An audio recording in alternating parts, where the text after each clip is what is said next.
My stepmom falsely accused me of pushing her pregnant at her baby shower, turned my family against me, and now my dad wants free legal help after cutting me off. Hi. So, I am 24 years old, female, and I am just starting out as a lawyer. My father recently asked me to help him out, but I had to decline, and now my family is hating me because of that. The context is that my father had cut ties with me a couple of months ago after calling me mentally unstable and jealous for something that I did not even do. My stepmother, who is the worst person on earth, accused me of pushing her down the stairs when she was pregnant at her baby shower. I do not know why she did that, probably just because she hates me and wants everyone to hate me along with her. Well, she succeeded in that plan and made my father hate me, although I cannot exactly say that I had not already made it believable for him. My stepmom, Vicky, a 40-year-old female, and my dad, a 48-year-old male, got married 10 years ago after dating for 2 years. So, I have known Vicky for almost 12 years now. She has always tried her best to make my life as miserable as she possibly can. I honestly do not know why she hates me so much, because right from the first time that we met each other, she did not like me. I had not even given her a reason to dislike me at that point. I was literally just 12 years old, but she always had a bit of an attitude problem and would be openly nasty to me when my dad was not around. So, I learned to hate her as well because I was just 12. I did not see any reason why a full-grown adult was acting that way with me. I was used to being trusted by adults because I was actually a good kid. I had good grades and behaved nicely with everyone. Even with Vicky, I tried my best to be nice to her for as long as I could. However, after one point, I realized that no matter how nice I was to her, she was never going to extend the same courtesy to me, so I started to treat her the same way that she would treat me. If she spoke to me rudely, I would make sure to retort in a much worse tone. If she said something that I did not like about my appearance or anything else, I would make it a point to comment on her appearance or personality as well. But whenever my father was around, he would only tell me to stop, and he would never say a word to Vicky. I was literally the only person who was reprimanded, and several times I'd even been grounded because of what I had said to Vicky, only in response to what she had said to me. I never started the fights, but somehow it was always my fault. I found it very unfair, but I had to deal with it because I had nobody else to go to. My mother was never in the picture. She had signed away her rights when I was little, and my father had been my only parent all my life. Even before Vicky had come along, he had a couple of girlfriends before her, but they had all been nice to me. Unfortunately, he was not serious about any of them, so he did not end up with them. If I'm being honest, he was not serious about me either. I felt like a child was more like a side project for him because most of the time I would end up spending my time at home with babysitters, or maybe my grandma. He was never around much as a child, and even as I grew older, I was unable to develop a connection with my dad because either he was absent from my life or just not interested. He never showed up to any of my events as a child, and it would leave me disappointed every single time. But thankfully, I did have my grandma, and she always tried to be there for me.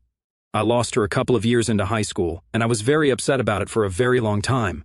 It felt like I had lost my only family because at the time I was living with my dad and Vicky, and it was a nightmare to be honest. She had grown even more vicious after she got married to my father. Now that she knew that she was not going anywhere and my dad was always going to put her first, after she got married, she started coming after me even more. She would be rude to me, and she would make all sorts of unwelcome comments about me, and I was just expected to deal with her silently. Every time I would try to argue with her or tell her to shut up, my dad would scold me and tell me that I was not allowed to speak to her. After my grandmother passed away, Vicky started making even worse comments. She would taunt me and say that now that I did not have anybody sticking up for me, I was going to be screwed. It was true. That is why it hurt even more. She told me that she was going to make sure of the fact that my dad kicked me out of the house before I even had a chance to leech off of him and demand that he pay my college tuition. She was going to take all that money and buy herself something nice, because that would be more useful than sending me to college because I was an idiot. That part was not even true because I was a straight A student, and I knew that she was just trying to get me riled up, but it would always get on my nerves. It was a horrible cycle, and she would say something really cruel to me. I would get all pissed off, then say something to try and get back at her, and then my dad would ground me. Even when I would try to warn him that she was a gold digger, he would not believe me and tell me that I was just being territorial about him, and he did not appreciate it. It was just so frustrating, and one time I just snapped. It had been about 1.5 years since my grandmother had passed, and Vicky had been making the worst comments. One day I came back home from school, and I'd already had a very bad day because somebody had spilled something on my clothes. It was not something that they had done on purpose, but it had ruined my outfit. I also had a splitting headache that day. I was just very pissed off already from how my day was turning out to be. When I got back home, instead of just leaving me alone, Vicky made some snarky comments. I do not remember exactly what it was, but the next thing I knew, I was on top of her and trying to punch her. The only advantage I had was that I had caught her off guard. She had been completely blindsided, so I had been able to pounce on her and pin her to the ground. But once she realized what was happening, she turned the tables, and we got into a really bad physical fight. I will admit that was really psycho and stupid of me to initiate that fight knowing that she was much bigger than me. I was very skinny at that point, and there was no way that I would have been able to tackle it all on my own. She managed to get me off of her, but I was still screaming my head off, so she pushed me into the room and locked me in there for hours. I was only let out of that room after my dad came back home from work, and she had not even bothered to call my dad to alert him earlier. He came back around the evening at his usual time, so I think I must have spent around 4 or 5 hours inside of the storeroom. It had just one window, and it was a really tiny, cramped room because of everything that was in there. I remember banging on the door periodically, begging her to let me out and promising her that I would not attack her again. Not now and not ever. I am pretty claustrophobic, so that was a total nightmare for me, but she just ignored me, and I stayed inside there, crying and begging her to let me out, but my pleas fell on deaf ears. After my dad came back home, they let me out, and both of them were pretty pissed. My dad even told me that he was going to have me sent away and threatened to report me to the authorities, because of what I had done. I was miserable, and I had to beg them not to do anything of the sort and let me stay with them. I promised them that I would never do anything like this, and that I would always be on my best behavior. Vicky was pretty pleased with herself, even though she was the one who got attacked, but at least this gave her an excuse to mistreat me. After that incident, I had to live up to my word, and I had to stay on my best behavior even when Vicky would make remarks about me and try to piss me off. I just had to shut up and deal with it because I knew that if I tried to talk to her, there would be serious consequences, and I was not ready for that. I also really wanted my dad to pay for me to go to college. I could not risk it because I did not have any other family who would do it for me. I had a couple of friends, but I was not going to beg anybody for money, and taking out a student loan would also require my parents to support me. That was the reason why I stayed with them and decided not to try and get back at Vicky, no matter what she did. It was very difficult given the circumstances, but I knew that I had to get through it somehow. I just kept consoling myself, reminding myself that I would be off to college in a couple of years and then I would not have to deal with her. So eventually, after I graduated high school, I left home for college, and all my hard work paid off. My dad actually agreed to pay for me to go to college, which was definitely not something that Vicky had wanted, but my dad said that he was only paying for me to go to college because for him it was an investment, and if I became successful, he would get back the money.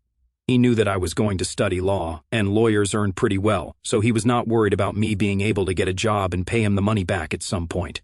I told him that I was going to return the money to him, but thankfully he did not get it in writing, and if you do not have it in writing, it is not binding in any way, shape, or form, so I am free to do whatever I want, really. Anyway, after I left for college, my life was completely different, and I was finally my own person. I was not constantly living in fear of Vicky and my father, and I felt like I could breathe freely for the first time in my life. I made a lot of friends during my time in college, and it will always be memorable for me. I think they were the best years of my life. I would go back home for the holidays and then stay out of everybody's way. I would mostly just keep to myself, and I would not allow Vicky to ruin my vibe with her comments and negativity because I knew that I only had to tolerate her until it was time to go back to college again. So that was pretty great. Once I graduated from college, I moved into an apartment with a couple of my friends. Within months, I found a job at a law firm, and I am still working there. We specialize in matters relating to the family court, like divorces and custody arrangements. You know what I am talking about. And that is why my father specifically asked for my help. However, after what happened a couple of months ago, I highly doubt that I would be willing to help him. So earlier this year, my dad and Vicky announced that she was pregnant. I was a little surprised that she was getting pregnant so late and had even decided to keep the baby, but I thought it was a good thing. Maybe my father would be more of an active presence in his child's life this time around. I congratulated them when they announced that, and I even attended their pregnancy announcement party. It was more of a formality because if I did not attend, it would lead to a lot of questions and drama in the family, so I decided to attend. I have not exactly been in touch regularly with my dad or Vicky after I moved out, and we only speak to each other maybe once or twice a month. I only visit them on the holidays or on birthdays or events like these, as long as they invite me. Dad does occasionally get in touch with me to ask how I am doing, and I do the same for him. It is more obligatory than something that either actually wants to do. Vicky and I do not speak to each other at all. I am honestly happy about that because I do not have anything to say to her, and I am sure that she would not have anything nice to say to me either. Anyway, even at the pregnancy announcement party, I congratulated them and got them a gift. Vicky did not thank me, and neither did she look at me throughout the day. I was actually relieved because it just meant that she would not be making any comments or trying to rile me up like she usually does. So that was how that day went. After that, I got really busy at work, so I did not visit them until it was time for the baby shower. They had a huge event organized, and I think Vicky must have been in her 3rd trimester, her 7th month of pregnancy. I am not sure exactly, but I remember that she was really big and was waddling everywhere. At the party, my dad was really busy socializing with the guests, so Vicky needed somebody to accompany her to the women's room. At some point, I was the person sitting closest to her when she needed to go, so she asked me to walk with her. I was a little skeptical and asked her if she wanted me to get her mother or maybe her sister to accompany her, but she specifically told me that she wanted me, and I was not going to say no to a pregnant woman, so I agreed. I did not think much of it and walked with her to the women's room. After she was done, she was coming out when she tripped on the stairs that led to the floor.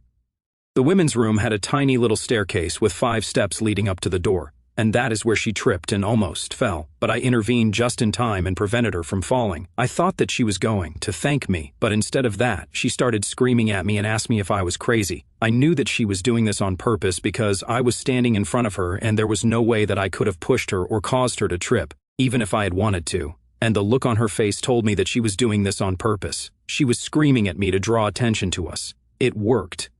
Everybody started looking at us in no time. And then my dad rushed over to her side. He asked her what was going on and why she was screaming at me. Instead of telling him the truth, that she was walking down the stairs, tripped, and I saved her, she distorted the story and told him, loud enough for everybody in the room to hear, that I had pushed her down the stairs. I could not even believe that this was happening, and I tried to defend myself and told him that I had done nothing of the sort.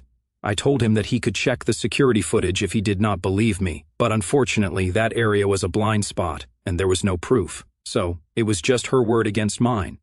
And I already knew that I was screwed because if it came down to it, I knew that my dad would always pick Vicky over me. So he chose to believe her, and he started yelling at me as well. He called me psychotic and told me that he should have kicked me out the day that I tried to attack her. He said that he never should have let me stay with him because he should have guessed I was mentally unstable. He even accused me of being jealous of Vicky because she was everything that I could never be, since she was successful and beautiful and just overall better than me. He said that I was always just trying to turn him against her, out of nothing but pure jealousy. He called me a total psycho and told me that he did not want to see me lurking around anymore, so I needed to get out before he called the cops. Everybody else at the party was also giving me really weird looks, and it seemed like everybody was against me at that point. So, instead of trying to argue, I just accepted my fate and left. I was already very humiliated, and I did not want to draw that matter out by trying to fight with my dad. I knew there was no point in talking to him, and he had already said a lot of things I did not want to hear more of, so I left. And since then, I have not been in touch with my father. I blocked him, and I have been trying to move on with my life. As a matter of fact, I have not been in touch with anybody else from my family either, because I know exactly what they think of me now. It was difficult at first, but I had already detached myself from my father emotionally a long time ago, so I came to terms with it pretty quickly. I have not heard from him for a couple of months, and I never thought that he would reach out to me again.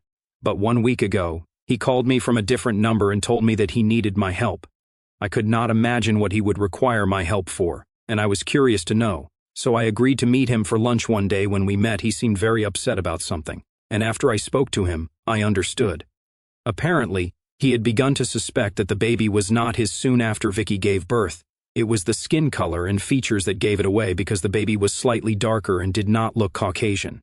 My dad is white and so is Vicky, so it was pretty unlikely that they would end up with a baby with a darker skin tone. Vicky tried to convince him for weeks that the baby was his, but eventually she gave up and told him the truth instead, because there was no point in lying to him anymore. He had already figured it out and just needed to hear it from her. But apparently, Vicky had been hooking up with a coworker around the time that she got pregnant. She had not anticipated that the baby would be his because they had only gotten together a couple of times, and after that, he moved away, so she did not get to meet him again. She had just assumed that the baby would be my father's. but now that it was not true, she could no longer lie about it. When my father found out the truth, he moved out of the house and started living away from her. I was quite surprised because for everything I had always believed, at least they would be there for each other. A lot of things surprised me, but I had never taken her for a cheater, although I cannot say that I am surprised because a terrible person is always just an overall terrible person. My dad told me that she had not even bothered to try and reach out to talk to him after he left the house, and he had finally come to the conclusion that since she was not going to reach out to him, and he was not sure that he would be able to forgive her even if she did talk to him, the best thing for him to do was get a divorce. He said that he was not happy about it, but it was the only thing that he could do. I felt bad for him, but I was not sure any of this had anything to do with me. I thought maybe he was going to apologize for treating me badly all my life and try to be a better father, but I was wrong. Obviously, he was only talking to me because he wanted me to be his lawyer for free. I do not even know why I had assumed that he would want to apologize to me. He is obviously not the type. He does not even think that he did anything wrong. Anyway, I told him I would not do anything for him for free, and the best I could do for him was put him in touch with my CO workers and ask them to do this for him, but I was not going to do anything for him. I was not obligated to help him out, and I was even offering to put him in touch with my CO workers as a favor. I was not even obliged to do that. The only reason I said that was because I did not want to get involved in this case myself.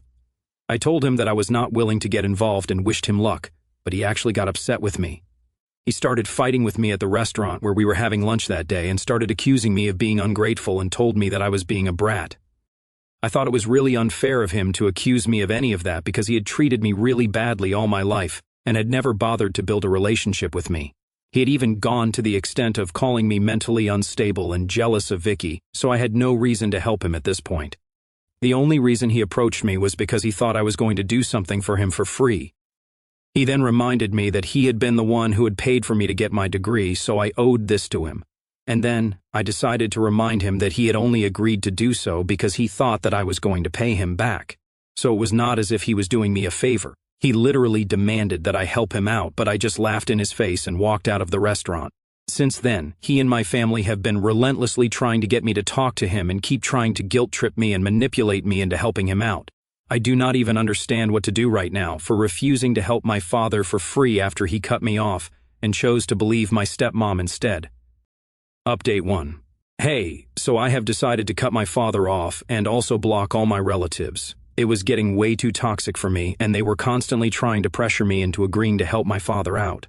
I just told them that if they really want to help him out, maybe they should find him a lawyer instead of trying to bother me, and then I blocked all of them. I had only let them have access to me so far because they had not exactly done anything wrong to me, or so I believed, but not standing up for me even when I was a child was wrong enough. Everybody let me get bullied and said nothing for ages.